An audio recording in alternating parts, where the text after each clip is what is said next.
film recueille les témoignages d'agents en situation de handicap et d'employeurs de la fonction publique. Nous avons rencontré ces personnes à Villeneuve-d'Ascq, Lyon, Nantes et Paris. Verbatim. Il est difficile d'atteindre ce chiffre de 6%. Question, je suis employeur, dans la fonction publique. Jean-Luc Chagnon, vice-président, Conseil général du Nord. Comment faire pour atteindre ce chiffre de 6%? Aujourd'hui, Éric Simon, directeur des ressources humaines, Hôpital Bichat, Paris. nous avons malgré tout des difficultés à accéder aux candidatures de travailleurs handicapés. Entre les personnes handicapées qui ne veulent pas ou qui ne souhaitent pas déclarer leur handicap dans leur CV. Céline Van Becke, responsable de la cellule handicap, centre de gestion de la fonction publique territoriale du Nord. Ou les personnes ou les employeurs publics qui n'arrivent pas à cibler réellement leur profil de poste et qui n'arrivent pas à l'ouvrir complètement pour une accessibilité globale. Il peut y avoir difficulté de rencontre entre les deux. On s'appuie encore beaucoup sur des candidatures spontanées. Hélène Jacques, directrice de l'hôpital Paul Brousse, Villejuif.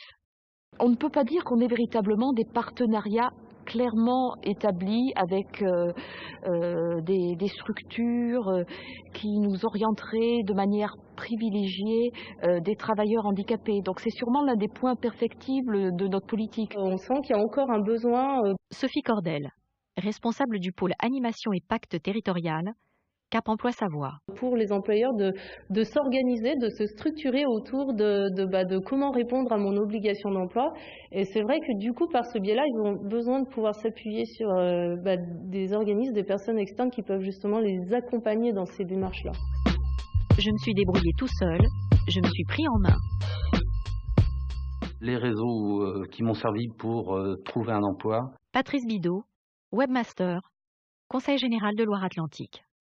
Étaient donc la NPE, les boîtes intérimaires, la GFIP. Dans le Maine-et-Loire.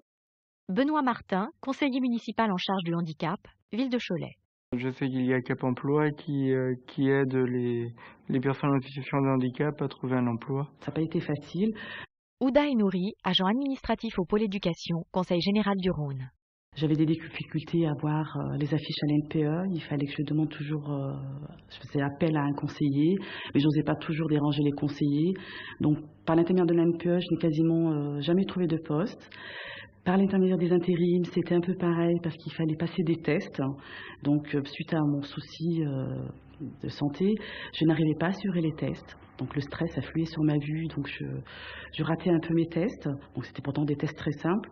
Donc, je me suis mise à faire des candidatures spontanées. Moi, je me suis débrouillé tout seul, quoi. Je me suis pris en main. Michael Pross, apprenti agent propreté hygiène, SAV PEPH 42. Je me suis dit, bon, on va faire la mission locale, on va courir partout. J'ai tout fait. Nadia Zaidi, assistante au pôle mutualisation, préfecture de Lille. J'ai passé les emplois réservés du COTEREP avec les anciens combattants. J'ai passé les concours ordinaires et j'ai passé par la voie contractuelle. J'ai dit, je finirai bien pour en décrocher un. Donc j'ai fait la territoriale, j'ai fait l'État. Je me suis pas aventurée à l'hospitalière parce que je me projetais pas, je savais pas quoi. À part secrétaire de médecin, je voyais pas ce que je pouvais faire d'autre, quoi. J'avais des coups durs, oui. J'avais des moments, je désespérais, quoi, parce que c'est vrai que je me disais, mais je vais jamais trouver. C'est vrai que j'avais des moments, comme ça. Il faut s'appuyer sur tous les partenaires qui existent. Les collectivités locales connaissent pas toujours tous les modes de recrutement. Les réseaux de recrutement pour les personnes en situation de handicap sont encore, sont encore jeunes et sont encore en train de se construire. Un des grands problèmes français, c'est la problématique du millefeuille. Jean-Marc André, directeur de l'ADAPT, Drôme-Ardèche. C'est-à-dire qu'on aime à dessein rajouter des couches sur des couches, où souvent on se retrouve avec des personnes qui font à peu près les mêmes choses. Et finalement, on ne sait plus qui contacter. Il faut savoir avec qui on veut travailler, vers quoi on veut aller. Paul-Dominique Coco, chargé de projet handicap, Chambre de commerce et d'industrie de Paris. C'est ça qui n'est pas toujours évident. Pour arriver à recruter au sein de la Chambre de commerce, nous avons différents sourcings. Donc nous nous sommes rapprochés pour les emplois plus ou moins de basse qualification en travaillant avec les Cap Emploi. Comme ça, on pourra recruter via le réseau de Cap Emploi, qui connaît déjà les candidats. Audrey Enoch, directrice des ressources humaines, Conseil général du Rhône. Ou également via des personnes handicapées lambda, qui sauront qu'on est une collectivité accueillante et qui pourront justement oser candidater sur nos postes. Nous travaillons par ailleurs et nous cherchons à développer les partenariats avec les maisons départementales du handicap.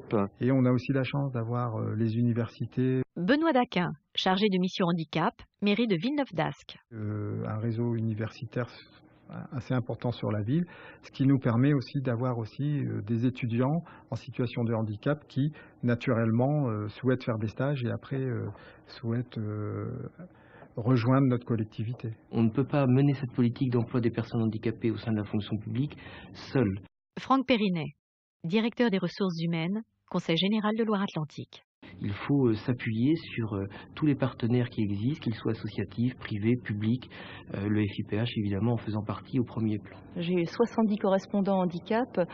Anne-Marie Leverge, référent handicap, ministère de la Défense. Qui sont répartis dans toute la France et qui ont développé un réseau local. Le FIPHFP remercie la ville de Villeneuve-d'Ascq, le Conseil général du Rhône, le Conseil général de Loire-Atlantique et le 104 pour leur accueil lors des tournages.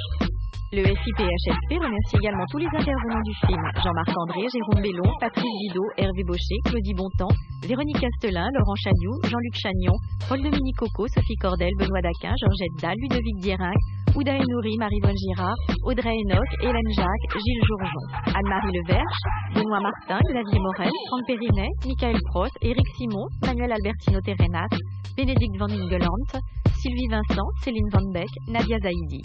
CAPA Entreprise 2010.